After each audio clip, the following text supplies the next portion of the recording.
Hello बच्चों, कैसे हैं आप सब। हम लोग चलाते चलो कविता पढ़ रहे थे। पार्ट 1, पार्ट 2, पार्ट 3 में हमने फाइनली अपनी टेक्स्ट बुक के क्वेश्चन आंसर जो भी थे सब कंप्लीट कर लिए।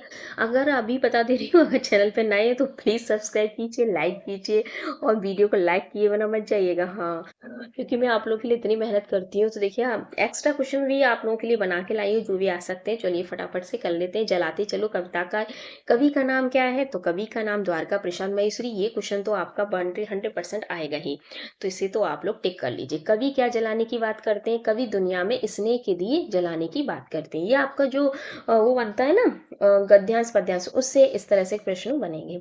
यह दुनिया कैसे सुंदर बन गई? यदि हर व्यक्ति अपना कर्तव्य समझ ले, दूसरों की भलाई के लिए कार्य करे, तो पूरी दुनिया सुंदर बन जाएगी। ये कविता में बोला गया था। तो इस तरह से ये कविता दुनिया सुंदर बनेगी। कविता आपको कैसे प्रेरित करती है? कविता हमें निराश ना होने, चुनौतियों का सामना करने और सबके कल्याण के लिए कार्य करने के लिए प्रेरित करती है। कविता के अनुसार कौन सी कहानी चली आ रही है, चलती रहेगी? तो कौन सी थी? दिए और तूफान की कहानी चली आ रही है, चलती रहेगी।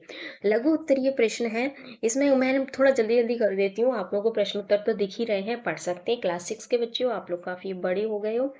चलिए, अगला है ये क्वेश्चन, आप लोग जरूर प्रैक्टिस कीजिए भाई, क्योंकि इससे क्वेश्चन आंसर बहुत बनते हैं एग्जाम में। पूर्णिमा की रात में चांद कैसा दिखता है? पूर्णिमा की रात चांद पूरा दिखने लगता है। इसके बाद काला धीरे धीरे घटती रहती है। चंद्रमा की कलाओं के बढ़ने के दिनों को शुक्ल पक्ष कहते हैं। शुक्ल पक्ष, शुक्ल मीन्स जो होता है वो क्या होता है? उजेला। धरा पर अंधकार को मिटाने के लिए कवि ने क्या सुझाव दिया है? तो कवि ने क्या सुझाव किया था? विद्युत दिए जलाओ? नहीं। धरा पर अंधकार को मिटाने के लिए हम प्रेम व सौहार्दपूर्ण व्यवहार करें, मतलब अच्छा व्यवहार करें। जो हमारी सोसाइटी है ना, उसमें क्या है? उसमें मतलब अज्ञानता नहीं है। पढ़ा तो रही हूँ भाई, मुझ जैसे कई लोग लगे हैं पढ़ाने में, आप लोगों के पास अज्ञानता नहीं है। लेकिन क्या है, एक दूसरे की भलाई, दूसरे की भलाई क्या, ऐसे बोलो, हेल्प नहीं करना चाहते बिल्कुल भी। तो इस तरह से नहीं करना चाहिए, थोड़ी हेल्प करो। विद्युत दिए न जलाकर, मतलब आर्टिफिशियल ना दिखाओ, दिखावटी दुनिया ना बनाओ। जैसे दिए जल रहे हैं पर हकीकत में वो क्या है? लाइट के दिए हैं। इस तरह से बता रहे हैं कि दिखावटी ना करो, जो करो मन दिल से करो। फिर प्रेम से भरे तेल रूपी दीप जलाने चाहिए। अंधकार की नदी को कैसे पार किया जा सकता है? मनुष्य दीप की नाव तैयार करे। दीप की नाव, दीपक की नाव नहीं, मतलब प्रेम की नाव। लगातार नाव बहाएंगे, मतलब लगातार प्रेम से सबसे बात करेंगे। प्रेम, सोसाइटी में हम प्रेम बनाएंगे तो अंधकार का किनारा जरूर मिलेगा, तो हमारे आसपास की जो बुराई है वो हट जाएगी। अब है हमारे कुछ व्यवहारिक प्रश्न। द्वारिका प्रसाद महेश्वरी द्वारा रचित जलाते चलो कौन कौन से जीवन मूल्यों का संदेश देती है? वर्तमान समय में इन मूल्यों की आवश्यकता क्यों है? अपने विचार लिखिए।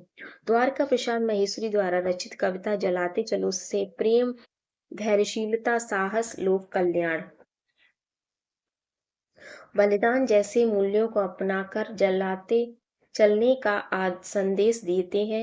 ये जीवन मूल्य हमारे अंदर मानवता का संचार कर सदैव मार्गदर्शन करते हैं, ताकि हम अच्छाई के मार्ग से कभी कभी विचलित ना हो, कभी विचलित ना हो।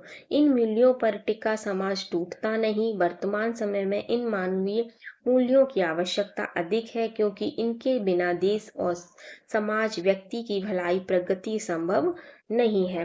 वर्तमान में कुमित्रता, स्वार्थ और भ्रष्टाचार जैसी बुराइयां पनप रही हैं। इसलिए मानवीय मूल्यों के महत्व को समझना व इनका पालन करना आवश्यक इन मूल्यों के विकास से ही है। सामाजिक बुराइयां का अज्ञान का अंत होगा। अतः जलाते चलो कविता का संदेश विद्यार्थियों को एक नई आशा, नई दिशा देता है। ये मैंने लिखा है, अगर बोला जाए कि जलाते चलो पे अ, एक शॉर्ट टाइप पैराग्राफ लिखें तो आप इसमें ये लिख सकते हैं।